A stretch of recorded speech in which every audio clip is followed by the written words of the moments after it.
உலகில் உள்ள காளை வகைகளில் மிகவும் சிறப்பு வாய்ந்த காளை என்றால் எதை சொல்வீர்கள்? நிச்சயமாக அது நம்ம ஊர் நாட்டு காளைகள் தான். ஏன், எப்படி என்பதை விவரிக்கிறது இந்த சிறப்பு செய்தி தொகுப்பு. உலகில் ஏறக்குறைய அனைத்து நாடுகளிலும் காளைகள் உள்ளன. ஆனால் கம்பீரத்திற்கு பேர் போன காளைகள் தான் நம் நாட்டு காளைகள். இதற்கு காரணம் நம் காளைகளின் கழுத்தின் மேல் பகுதியில் உள்ள சதை புடைத்து நிற்கும் திமில் பகுதி. நம்ம ஊர் காளைகள் நடக்கும்போது அதன் அழகே அழகுதான்.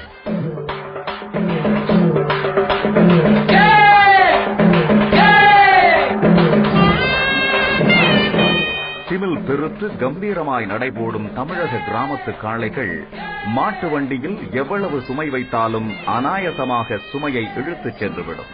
உலகில் எருது விடும் போட்டி மற்றும் காளை அடக்கும் போட்டிக்கு பெயர் போன ஸ்பெயினிலும் கூட நம்முடைய தமிழ்நாட்டு காளைகள் போன்று கம்பீரமான காளைகள் கிடையாது. அவைகளுக்கு திமில் என்பதே இல்லை.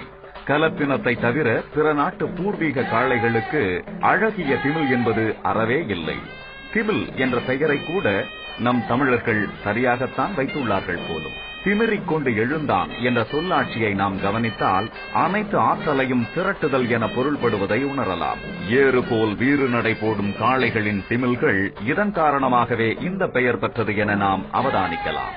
விலங்குகளில் தமிழக காளைகள் ராஜகம்பீர தோற்றம் உடையவை என்பதை ஜல்லிக்கட்டு மைதானங்களில் துள்ளி பாய்ந்து சீரும் காளைகளை நாம் காணும்போது இதை உணரலாம்.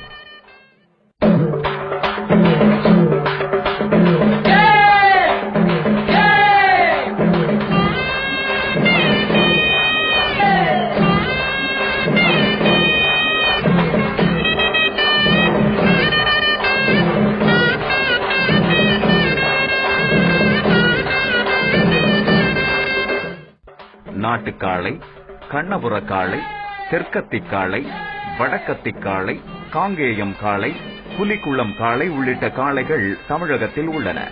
இவைகளில் காங்கேயம் காளைகளின் அழகில் சொக்கிப் போகாதவர்கள் இருக்க முடியாது.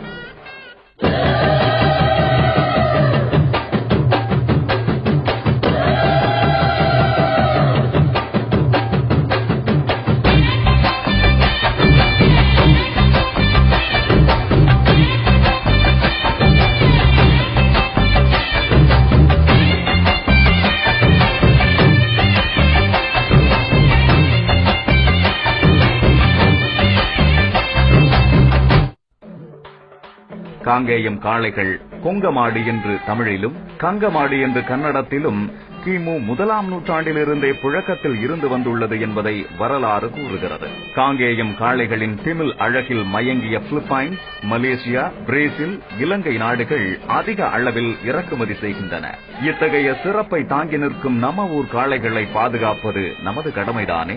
ஜல்லிக்கட்டு இன்று நேற்று தொடங்கியது அல்ல என்பதை துள்ளித் திரியும் காளைகளை துணிந்து அடக்கும் இளைஞர்களை பற்றி கலித்தொகையில் கொல்லேறு தழுவல் என்ற பாடல் பறைசாற்றுகிறது.